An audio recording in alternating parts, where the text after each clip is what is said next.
যে ধুলি নয় মা, ধুলা নয় মা, ভক্ত পদ ও যে ধুলি নয় মা, ধুলা নয় মা, ও যে ভক্ত পদ রেণু মা গো। তোমার নিমাই সে কোন বৃন্দাবনের ভাবে বিভোর হয়ে ভক্তের চরণ ধুলায় গড়াগড়ি দিয়েছে মা। সচি মাতা বলেছিল নিতাই আমার নিমাই না হয় গড়াগড়ি দিয়েছিল,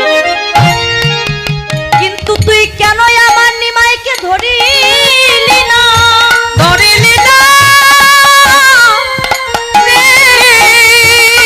নিতাই বলেছিল মা গো এই জগতে শুধুই আমি কেন